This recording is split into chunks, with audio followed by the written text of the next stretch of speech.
Bridget's car. Oh.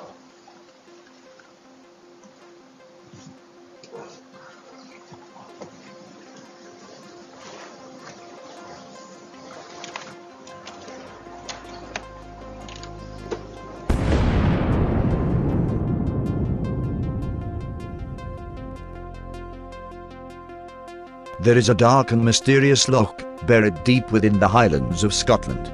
A lake of gigantic proportions, with depths as black as night. Many say this vast, cold and mysterious body of water protects a living beast. A monster of Jurassic proportions.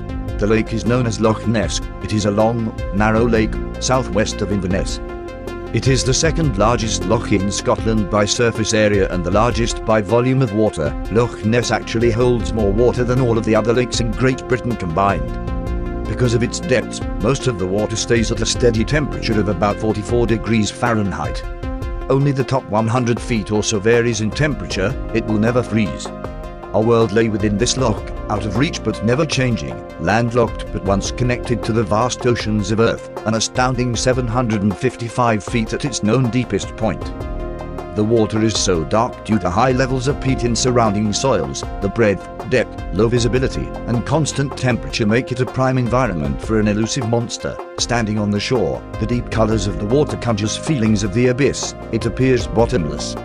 Rumors of a monster on the loch stretch back many years. Sightings and a belief in the serpent's existence has even led to a scientific name being given to Nessie in 1975. Nessiterostrum, or the Ness monster with the diamond-shaped fin. The first apparent recorded sighting of the monster was in 565 AD by Saint Columba. Saint Columba was an Irish missionary praised for spreading Christianity in Scotland. On one trip to the Highlands, he ran across a group of people burying a man who had been bitten by the monster in the River Ness. The saint supposedly asked another man present to swim across the river. When the man jumped in, the monster arose from the depths and Saint Columba, invoking God's power, banished it. It must be noted, the story was written nearly a century after the supposed encounter. The next official recorded sighting wouldn't happen until over 1300 years later in 1933. George Spicer was out driving with his wife when they saw a large creature. It walked in front of their car near the loch. The creature supposedly had a huge body, long neck, and they couldn't see any limbs before it lunged towards the lake. A few weeks later, a motorcyclist claimed to have nearly run into a similar creature, describing it as a type of plesiosaur, a prehistoric marine creature with 4 large fins and a long neck, fitting the Spicer's description. Soon, with the building of a road along the loch's coast, many more reports of sightings of the monster flooded in. In this same year, the first picture would supposedly be taken of the monster, in November, by Hugh Gray. He supposedly saw a large creature rise above the surface of the water and snapped several photographs before it disappeared, but only one photo turned out when developed. The picture supposedly shows a creature with a long neck and a thick body, with 4 humps at its side which might have been flippers. However, it also strongly resembles a blurry photo of a dog, swimming with a stick in its mouth. Also in 1933, a man named Marmaduke Wetherill, a well-known big game hunter, was hired by the Daily Mail to find evidence of the Loch Ness monster. He later found large tracks on the edge of the lake and made molds, but the Natural History Museum examined them and said they were more than likely just a dried hippo's foot from an umbrella stand. Wetherill was fired for failing to find any substantial evidence. On April 21, 1934, the most famous picture of the monster was published in the Daily Mail. The picture was supposedly taken by a doctor named Robert Kenneth Wilson, but he didn't like having his name associated with the photo, so it became known as the surgeon's photograph. The picture shows, from a distance, the long neck and head of the monster rising from rippling water. It turns out, the photo was a hoax. In 1994, Christopher Sperling, the stepson of Marmaduke Wetherill, the guy with the umbrella stand, admitted to being involved in creating a model of Nessie's neck and head and placing it on a toy submarine. Wetherill was said to have come up with the hoax because he was humiliated by his previous attempts at finding the monster. Archives also shed some light on how seriously locals took the monster. William Fraser, the chief constable of Inverness Shire in the 1930s, wrote a letter to a government official noting that a man from London, Peter Kent, stated that he was having a special harpoon gun made and that he was to return to Loch Ness with some 20 experienced men on August the 22nd for the purpose of hunting the monster down. Fraser added that he warned Kent not to hunt for the creature and suggested that some official government protection might be established.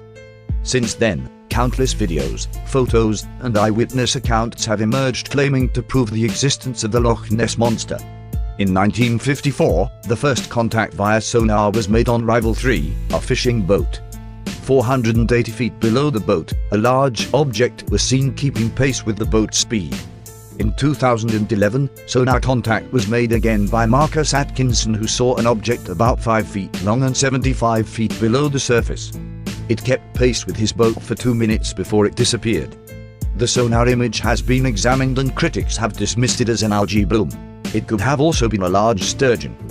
This photograph was taken by George Edwards in 2011. Edwards claims that it is the most convincing photograph yet, but, in this case, even other Loch Ness monster researchers have questioned the authenticity of the picture, claiming the hump rising from the water in the picture is actually a fiberglass model that was used in the filming of a documentary by National Geographic, which Edwards had participated in. Loch Ness has been repeatedly searched, using everything from miniature submarines to divers. In 2003, a team of researchers sponsored by the British Broadcasting Corporation (BBC) undertook the largest and most comprehensive search of Loch Ness ever conducted. They scoured the lake using 600 separate sonar beams and satellite navigation.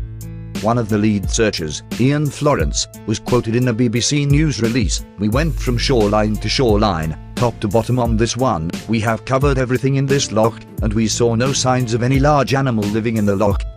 Maybe, in the past, there was indeed an unexplainable creature within the loch, one matching the early reports. Maybe, like so many unexplainable things, it was shipped away to a research laboratory, only to end up stuffed in some eccentric billionaire's curiosities, never again seeing the light of day, or healthy research or debate. Unfortunately, to this day there has been no official evidence of Nessie's existence found. No bodies or even parts of bodies have been found on the lake bottom or washed ashore. Though the story of Nessie has been contaminated by hoaxing, many sightings are likely honest mistakes and misidentified encounters.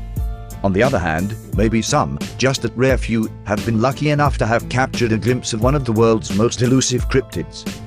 For every lifelong local who swears he's seen the creature, another dozen insist they've never seen anything unexplainable on the loch. For those who can't make it to Scotland to search for the mythical beast, you can now hop online.